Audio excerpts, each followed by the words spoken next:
Hi, Tim from Scott Country. On Black Friday, we are sitting here with Richard from one of our pro staff members. Hello. So what we're going to talk to you about is some of the amazing products, or the popular products that's on the lineup today, and some of the things you can see on the Black Friday deals. So we'll just start. Richard's going to predominantly talk about the HIC stuff. I'll cover most of the Pulsar stuff, and we'll just bounce around and we'll just fire off a few questions with each other. So what we're going to start to run with is from my right, your left, and we'll just start down the desk and we'll work our way along. So, Richard, do you want to introduce our first product that we've got on Black Friday? Hello everyone. So, we've got some brilliant deals. As you know, it's Scott Country International today. Products I've got in front of me, predominantly, as Tim said, is the HIC Micro range. The great news is I've used them all at length in the field. So, the first thing we'll start off with is the Falcon FQ50 model. I remember doing my reviews of these in the field about a year ago or so, and I had this for quite a few months, and I know it's been a popular model. A lot of my friends have these as well. Great thing about it is just a tactile hold on it. It's funny because you get different people prefer different setups, and this is obviously the cylindrical shape rather than the box shape of the Condor when that got upgraded. But again, really easy to use, in and out of the pocket, really convenient, and simple buttons, press buttons on the top, which are easy to find in the dark. Pretty point and shoot, isn't it? Yeah. So this comes with a 640 sensor, sub 20 millikelvin, detection range of up to 2,600 metres, and yeah, I fell in love with that model when I had it until the Condor came out.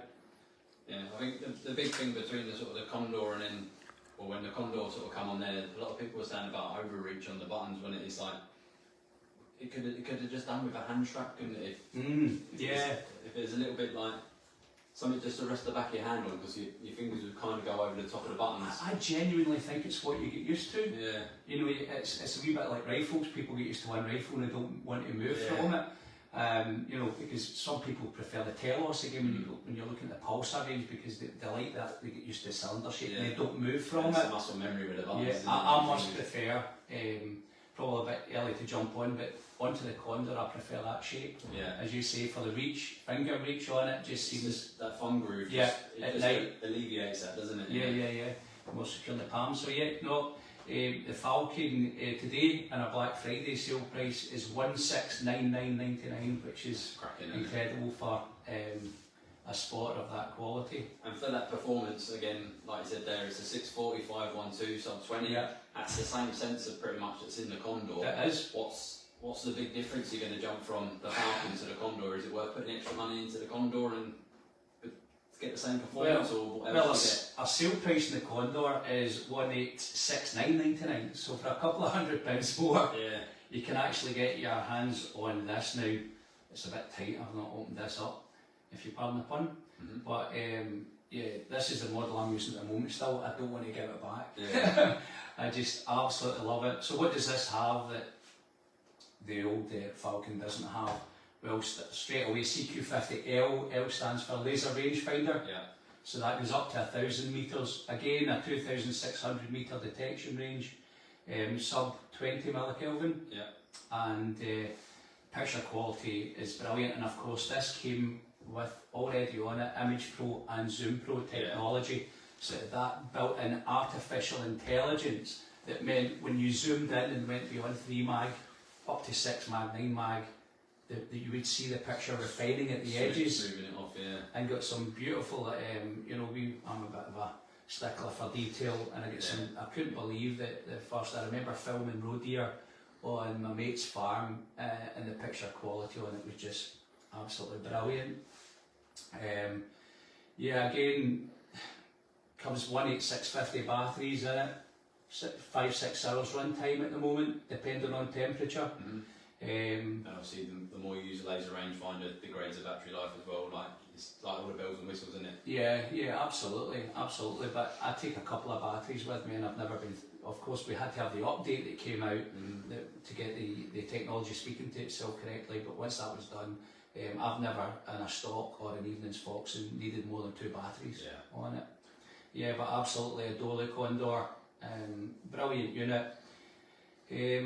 And for the price at 186 186,999. I think it's an absolutely brilliant deal. It's a small price to pay, 200 odd quid in it for a laser rangefinder and the extra capability. And straight away you can see that how much nicer that sits in your hand with that hand strap and that thumb swell, isn't it? It's just perfect there. So alleviating all that button overreach and everything's there. Operate from one hand. Isn't it? So. And really tactile on the focus. This rubber wheel at the front to bring in focus. It works really quickly as well. And the good thing that I've been sort of noticing now using the Habrox as well, you don't really need to focus it much, do you? Once you sort of set at 100, that will cover sort of 500 or beyond or under, won't it? You know, you don't need to be focusing and adjusting it all the time. Do you know what, Tim? When I'm out in the field, I've got it in base mag all the time. All the time. Very infrequently will I zoom in. Maybe at distance, maybe just to try and clarify, you know, what kind of animal it might be, you know, but mostly, I think, do we not all mostly spot and base mag? You can cover more ground, can't you, in the white with the white.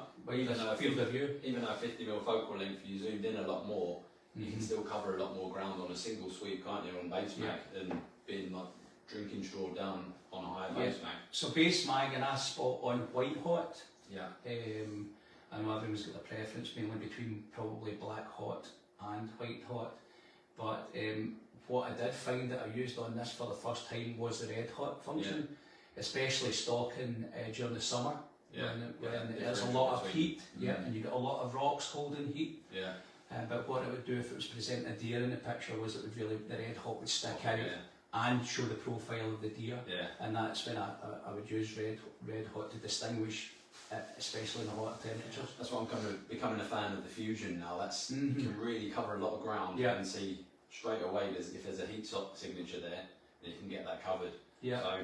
So between the two, the Falcon and the Condor, both high-rated performance sensors. Again, as Richard said there, for the extra 200 odd quid, why not get a laser rangefinder if you've not got one on your scope? There's such an available or ready available asset now within thermal devices, be that scopes or spotters. It's better to have it than not use. Better to have it not use it and not have it and need it. So that's the Condors and the Falcons. What else have we got on the desk here, Richard, in terms of sort of binoculars and? Well, we're moving on to the binoculars now, aren't we? We've got the different sets of Habrox here. We've got the HQ50Ls. So the HQ50s are the second one from the top tier. So in the Habrox range, you can start down at the HE25, which we've got down here.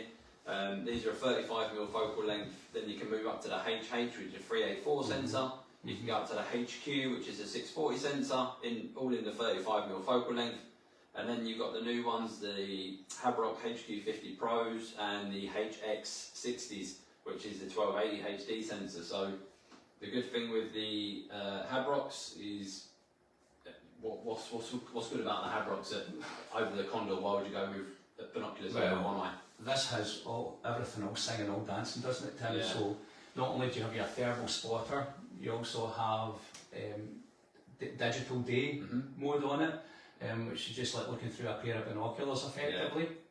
And the colour detail on it is absolutely spot on. So it's got night vision on it as well, isn't it? And so you've got your IR here, which you focus at the front to use in night vision mode. Which is absolutely tremendous, especially when especially if you're deer stalking.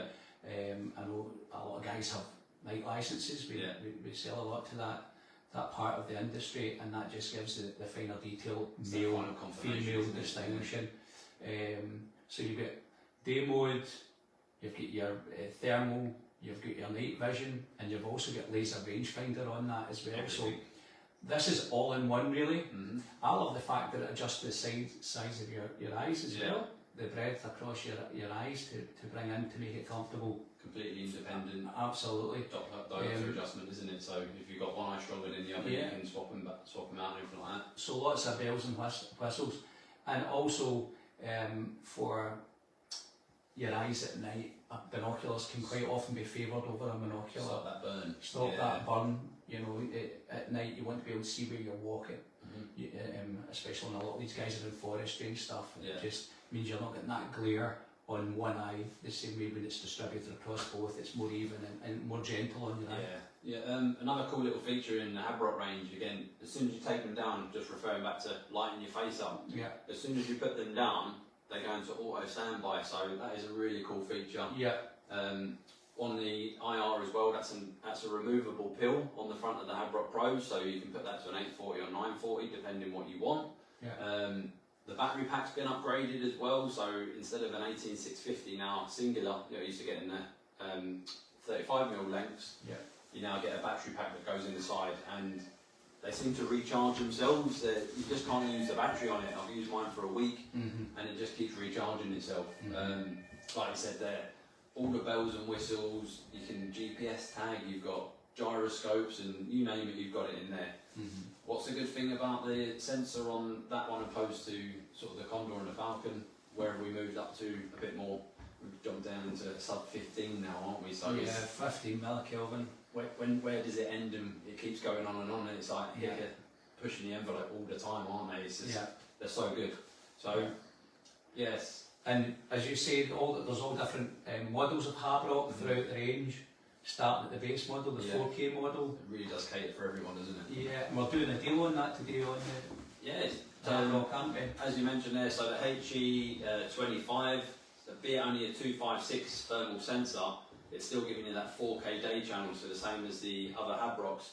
They are $1,079.99, and you get a free Wolf Guardian bino case with them. So if you buy that case, it's perfect. And the good feature on the side of the Guardian, if you have got a monocular or laser rangefinder, you can clip that on, quick detach. But the beauty of the Habroks has got it all in one sock, so every aspect is covered there from the stalking side of life. Moving on to sort of thermal rifle scopes now from Hick. What have we got in front of us here, Richard? Well, the Stella 3 SQ50L, I had that in review, and I'm going to be honest, and it was the first time I've ever put ballistic data into a scope. That was me pushing the technical boundaries of my ability, and I have to say it worked. It absolutely worked, and I was astonished when you think, back to the days where that was something that was just, great to perfect in a normal day scope, and I've now got it on thermal. So I waxed lyrical about that scope when I had it, and the big change on the rangefinder was moving all that technology from the top, which was quite bulky, and moving it into the front of the lens there, within the lens. If you want to show that to the camera, there it is there. So now you'll see a lot of companies now going where you used to have laser on top or on the side, everything's inline integrated into the lens now. You're not losing any lens performance or anything like that, but it's a lot more sleeker. You are getting that traditional scope shape with the 30mm main tube, which everyone craves for. And like you said there, Richard, like gone are the days of dialing day scopes and stuff like that. Now everything's in there, and it is good. I know from the Alpex, like I have 100% faith in it that good information in, good results out. The age-old saying, isn't it? Bad in, bad out, good in, good out. And the battery life on them is just everything you need, isn't it, in that one scope? Absolutely. And I was astonished by the accuracy of it, with the ballistic data in it. I do fire an old 243 from a Fox, and nothing fancy. So I did drop the speed of the bullets down a wee bit, and it was spot on. There can be tweaks, and that is that's stuff with even if you're doing a traditional day glass or ballistic apps, anything like that, you've got it's what they call tuning, isn't it? So sometimes normally your speed's going to be right, or you can adjust your BC to bring your point of impact up or down, a little bit of tweaking, but every rifle is different, as you say. Absolutely, you can fine tune it. And once you're on though, once it's on, it's on. And the great thing with all these units now, the ability to record. So even when you're out in the field and you want to cross-reference where your point of impact is with where you've thought it was on the scope, you just rerun the tape and you can see exactly where the crosshairs were. That's all built in. Built in albums now, isn't it? You can watch it in the field. It's no going back to a computer anymore or tagging it to your phone. It's actually you can watch it through the scope, which is critical for follow-up. Especially if you think you've done a bad shot on a deer maybe and it's run, you can 100% make sure you're happy where that shot placement was by watching the playback. Yeah, I've used that more than once. Yeah, and it's a good confirmation, isn't it? Even when I missed. Yeah. That happens. And that's when there's no hiding. You can't blame the tools. No, you certainly can't. So moving on with ballistic stuff there, as me and Richard were referring to there, with modern day ballistic calculators, the vital things you need is speed, ballistic coefficient and scope height, and possibly zero distance, which leads me on to something else that we sell, the Garmin C1 chronograph. Now, getting your bullet speed is essential for accurate results from a ballistic calculator. Now, you'll get stuff on your box speed if you buy factory ammunition, but that's obviously tested in a certain length barrel and a certain, like maybe a brand new barrel. Everyone's barrels are different. Humidity, air temperature, density, everything like that. There's a lot of factors that go into ballistic calculation, but your speed is a big factor. If you're telling it the wrong speed, it doesn't know how to calculate your aim holdover marker. So Garmin chronographs, absolutely worth every single penny. For the size of the unit, from what you get out of it, they're a game changer. You can have them strapped to the side of your rifle if that way inclined, or you can just turn it on, put your bullet weight information in, and away it goes. They are critical, in my opinion, in sort of modern day ballistic calculators. There are other ones on the market, but for the size and compactness, they're absolutely spot on. So what we're going to move on to now is sort of the Pulsar end of the range, and that's probably one of our other biggest sellers that we've got. So as we refer to there, the Pulsar Telos. Now there's a number of ranges of the Telos models. You can go in, as we did with the Falcons, you can go in at an entry level at the XQ model, being a 384 sensor, or you can go up to the XP at a 640 sensor, a sub 18 net D, or you can go up into the XG, being a 640 sub 40 net D, or you can go onto the XL, being a 1024 768, again a sub 40 net D. Telos again, fully, you can either get them with LRF or without LRF, and the beauty of these, Richard, is it's the upgradable program. So you could start your journey on the Telos at the XQ model. Yeah. Billy basics, first getting into thermal, just starting to use it, start falling in love with thermal and the performance of thermal, and you can send it away and get it upgraded. Yeah, for the guys I know that have bought these, that's definitely a USP, isn't it? Because this stuff does upgrade so often. And especially the way the market's moving, it's like cars and mobile phones. You buy one, 6 months later there's something new out, and then quick clever move by Pulsar to do that. I think they hit the market right there, and like I said, there to get up to the top sort of level on the XL, it is a wonderful image in the XL. Don't get me wrong. But again, you have your die-hard Pulsar fans that will like a Pulsar. Everyone receives an image different in their eye from each brand. So like I said. Again, with the hand strap on there, similar to the Condor, you're not getting that overreach. Once you've got that muscle memory onto the buttons, it becomes second nature. It's almost like speed texting nowadays when people get used to the buttons on their phones. The zoom on the front there is like a dial, so a bit like an objective focus for your zoom, and your focus is the front ring there. So all the controls at the end of your hands, and a quick press of the button on there to activate laser rangefinder, which again, up to 1,000 metres with the Pulsar.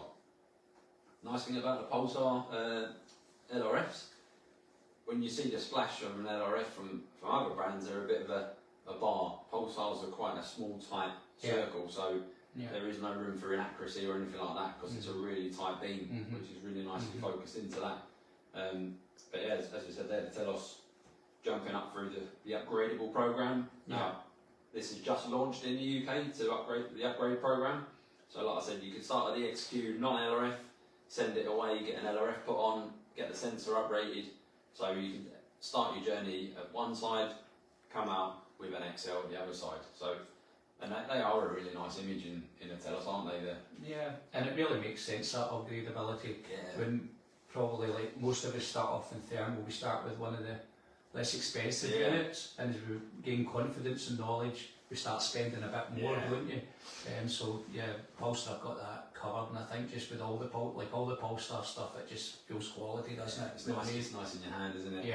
And like I say there, it is good to be able to, like I always say to customers, However, whenever you're going to purchase a thermal, always try and put as many pound signs in as you can, because you'll get more numbers in performance out. Yeah. Because you'll get one, you'll quickly realise how useful and how much of a game changer thermal is. Yeah. And you're like, oh, I wish I'd have bought a different one. Yeah. So It's a pain in the arm identifying a hair from a fox, isn't it? You're like, oh, if I'd gone the next model up, I would have been able to see that. And you're like, oh. So as you said, Pulsar have nicked it right there, and they've given that upgradable program, so you can go to whatever suits your needs, you know.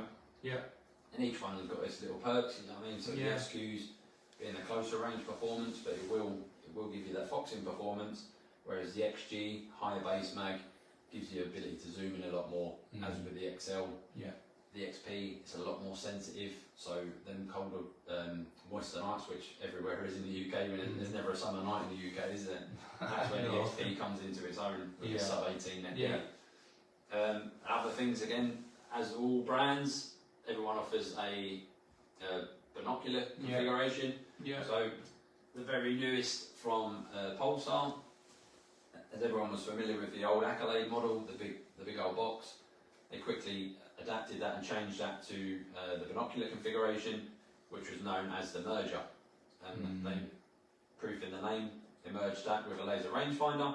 So what you get is a thermal sensor on one side and an integrated laser rangefinder in that traditional binocular configuration, which people wanted, so it will fit in a bino harness and it feels like a... I must admit, just seen out of the box, I've not seen them before. They look the business, don't they? Yeah, and they look compact as well. Yeah, they are jazzy. I mean, there is other, there is multispectral ones from Pulsar, the Duo ones, which is it's got a black and white colour, black and white image on the other side, but that sacrifices a laser rangefinder, so they are a little bit longer than your traditional Merger.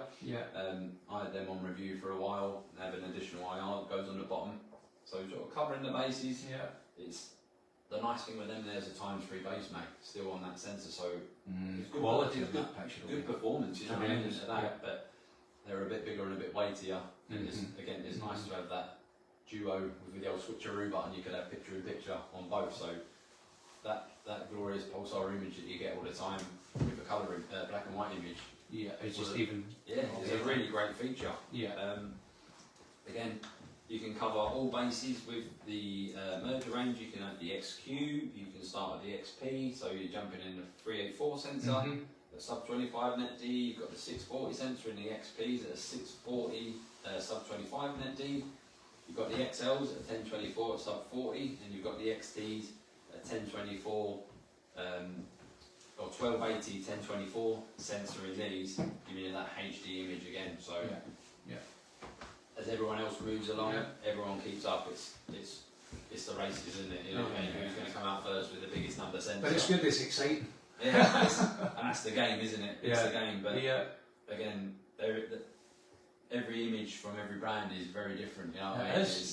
There's some people will be hell bent on Pulsar and they'll say never move. They'll never move, and they'll go, oh, I don't want to go with another brand because their eye just doesn't receive it. And as much as you sort of stick with one, you'll always stick with the same brand of car, wouldn't you? Until you try something different, you go, well, it's not that bad. And although we get the pleasure of using them all, we can't say we've got favourites. They're all different for different and they all cover applications, aren't they? They all cover different jobs and do different things, don't they? Like especially sort of more for the hunting side of life than the smaller binoculars that you want. You want lightweight, big performance in that hunting scenario. If you're doing sort of nature observing, things like that, you want that big performance. Like I must admit, the one thing I've got a preference for a binocular than binoculars. Just me, I just like the convenience of it and the weight. You know, I'm not getting any younger, I'm approaching 60, so when I'm carrying whatever I'm carrying, I just want a binocular. We've just been handed this in, Tim. So what have we got there? Now you've used this, I've not used this yet. The Noctix Ace H50. Right, so the Noctix, so formerly known as infrared, so you'll see Noctix now. Noctix being nocturnal pixel, powered by infrared. So as every company's now launched into their outdoor market, this is what infrared launched into their outdoor market. Again, keeping up with the performance and the demand of the 640 50mm focal length market. 640 by 512 sub 15 net D in a rifle scope. Again, built-in laser rangefinder on some of the models. They do with or without.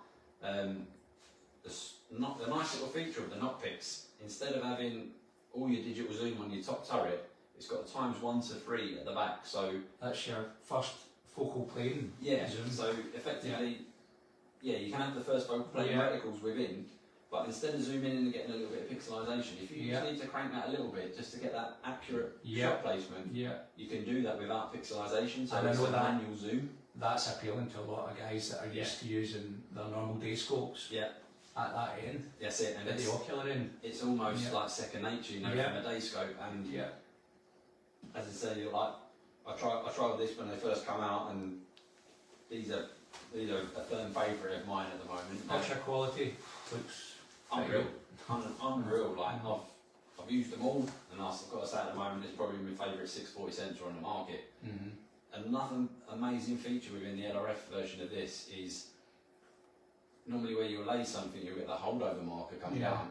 You can activate the whole reticle to move, so you're effectively not waving your rifle off target to get that drop. You're keeping it pointing true. Clever. Where the reticles move down, so just feels intuitive.